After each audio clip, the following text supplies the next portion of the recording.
Hello everyone, today I'll show you how to add red color strike through on your PDF file using Foxit PDF Editor. Open your PDF file and click on this comment option, and here you will find this strike through option.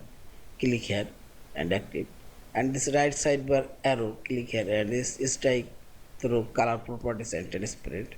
And firstly I will draw a strike through area and text, and this default red color. If you did not find your default red color, you can choose one of them and click on this custom color option, and here choose your red color which one you want to put and select. Now selected and see this. Also I'll recolor this text red color and see this one also. Also I'll make it red color. See this. In this way you can make this color red color. You can increase or decrease this strike through color area. Yeah, this is.